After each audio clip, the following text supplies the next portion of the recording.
Hey guys, my name is Mando. Welcome back to the channel. And today we are going to be discussing all the balance changes, well, should I just say the hero adjustments to Marvel Rivals Season 1, as we are approaching very fast. So let's go ahead and get straight into it. And first, let's go ahead and start off with the Vanguards.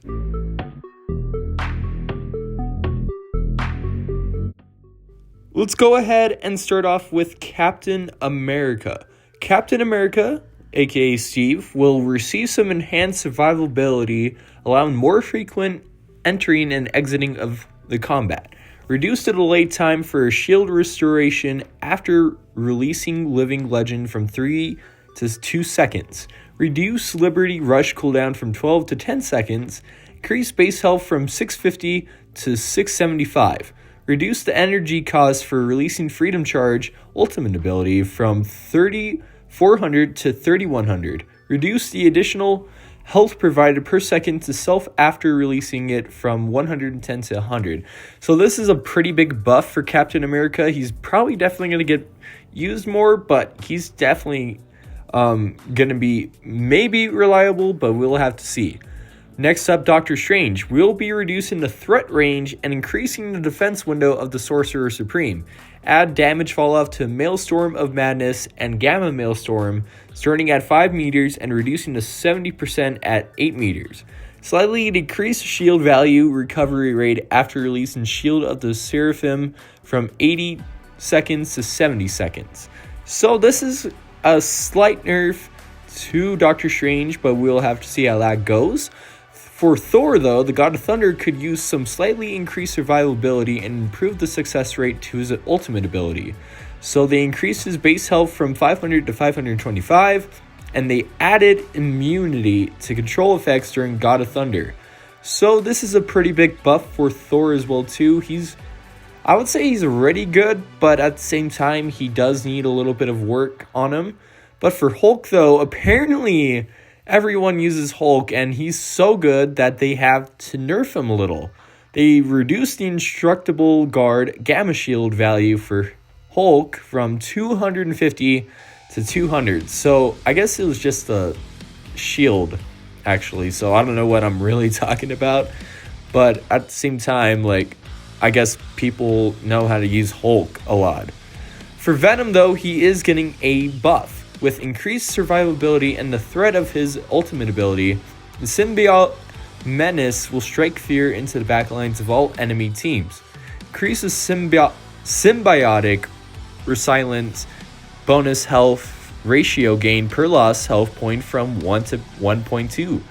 Increase the base damage of Feast of the Abyss, which is his ultimate, from 40 to 50. So Venom did get a big buff right there, and he's definitely going to be very viable in comp.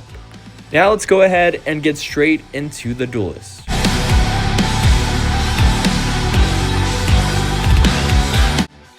Starting off with Black Panther, we're slightly decreasing T'Challa's combat survivability. Reduce the additional health provided to self after refreshing Vibranium marks with Spirit Rend from 40 to 30, and the upper limit of additional health provided from 120 to 75.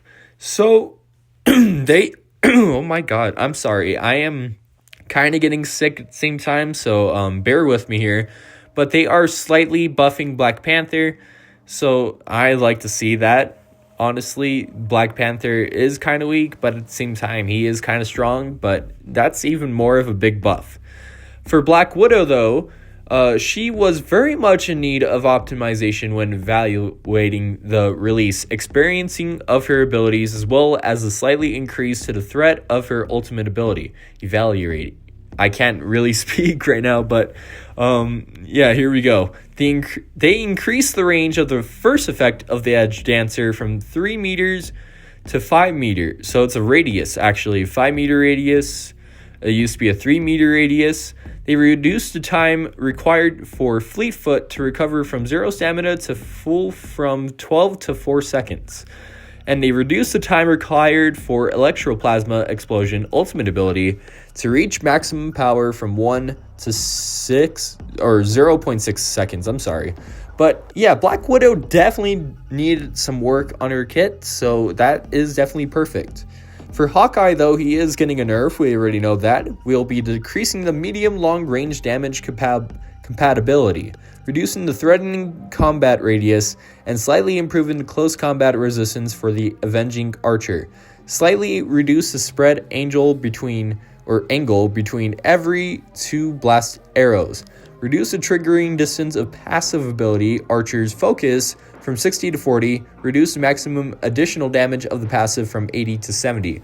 So it's a big nerf to Hawkeye, but it's going to be another advantage for some of the range heroes as well too.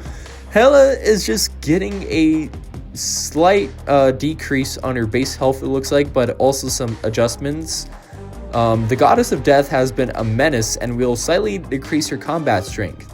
Reduce base health from 275 to 250. So, with her seasonal buff, it looks like that might be going away, I'm pretty sure, but we'll talk about the team-up abilities in the next video. But it looks like Hela is just going to get a slight nerf to her health. Magic, the Queen of Limbo needed an increase to her threat after unleashing her ultimate. Increase Umbral Incursion damage in Darkchild form from 115 to 135. So that's perfect for you Magic mains out there. So yeah, Magic is definitely going to be more viable now. Moon Knight, the Hand of Khonshu will receive a slight increase to the threat of his ultimate. Increase the number of talons generated by Hand of Khonshu from 10 to 14, and increase the explosion radius of each talon from 4 meters to 5 meters. So, Moon Knight, he's strong, but not as strong, but that is actually kind of perfect for his ultimate. So, way to go, devs. For Namor, though, Namor is actually pretty good if you think about it, but let's go ahead and see where he gets, I'm pretty sure it's a buff.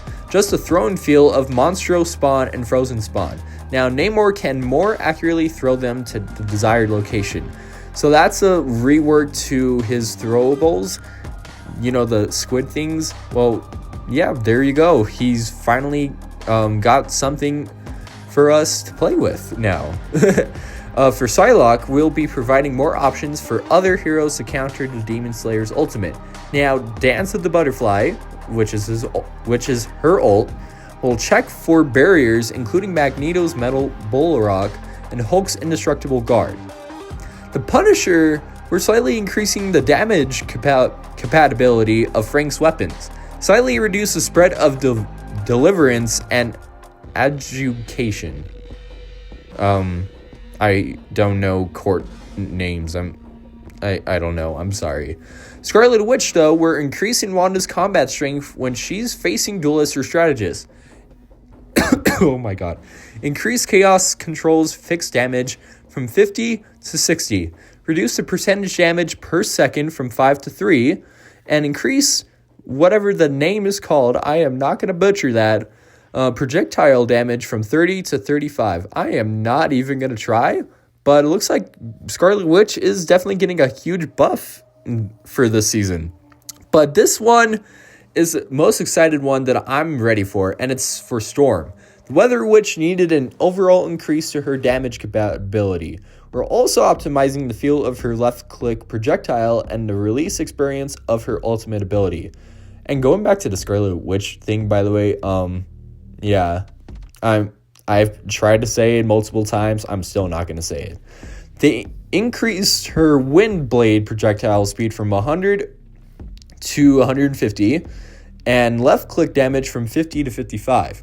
They increased the bolt rush damage from 70 to 80 after releasing Omega Hurricane ultimate ability. The bonus health provided for herself will be increased from 350 to 450. Moreover, following its conclusion, the extra health will no longer vanish instantly but will instead diminish at a rate of 100 per second. For Squirrel Girl, we're increasing the threat of Doreen and her furry friends in their ultimate ability. So it looks like it's going to be a slight buff to her ult. Addition of a new effect to the unbeatable Squirrel Tsunami. The squirrels will rush towards the nearest enemy after bouncing instead of bouncing randomly. Reduce the Squirrel Tsunami health from 600 to 300. So they did slightly buff her and slightly nerf her, but hey, that's okay. For the Winter Soldier, though, we'll be adjusting Bucky by decreasing his long-range combat strength and increasing his survivability in medium close-range combat. Increase the bonus health provided by Bionic Hook and Tainted Voltage from 30 to 40. Increase Roderstern's projectile damage from 70 to 75. I'm pretty sure I said that right. I'm not 100% sure. Reduce the area damage from 70 to 65 and reduce damage decay from 65% at 40 meters to 60% and increase base health from 250 to 275. So he's got a slight nerf, he's got a slight buff, which that's okay. And for Wolverine, which apparently he's getting a buff, like a big old buff, Logan will receive an increase to basic combat strength, but a slight decrease to additional survivability after activating Undying Animal. Increase base health from 300 to 350, and they reduce the damage reduction ratio provided by Undying Animal from 50 to 40. So it's a buff and it's a nerf. But, which, by the way, that's probably a good thing. A slight buff to him would do, and a slight nerf to him will do as well. Now let's go ahead and get straight into the strategist.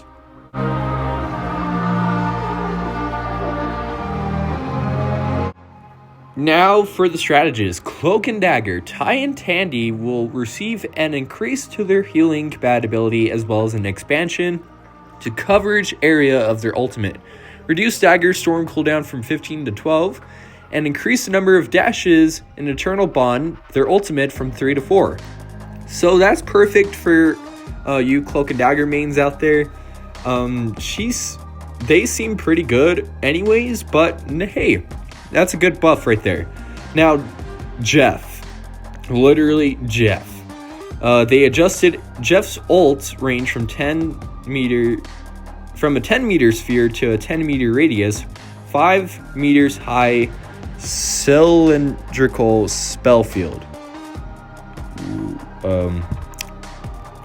Don't worry about that. Increase the healing of Joyful Splash from 140 to 150 seconds. So this is a slight, kind of a slight nerf to Jeff, but looks like Jeff is still going to be viable. Luna Snow. While we've enjoyed her dropping the base, we've made adjustments to Luna's ultimate to prevent players from abusing its healing compatibilities. Increase the interval for switching between healing and damage in Fate of Both Worlds from 0.1 to 0.5 seconds. So that's perfect because everyone discovered that you could just switch in between the damage boost as well as the healing boost, back and forth all the time. So that's a perfect adjustment right there. Mantis. We'll be making Mantis a bit less fleet-footed, reducing her roaming support capability. Reduce Nature's Favor passive movement boost from 2.5 to 1.5. So a slight nerf to Mantis right there, but we'll see how that goes. And last but not least, Rocket Raccoon. They increased the healing of the repair mode from 60 per second to 70 per second. So Rocket mains rejoice because finally we got a buff to Rocket, and this is a perfect buff. But anyways, I will go over the team up abilities in the next video, but I hope you guys do enjoy today's video. What do you guys think about the nerfs and buffs coming? What do you wish that they could change? And are you guys excited for Season 1 of Marvel Rivals? Anyways, I'll see you guys next time.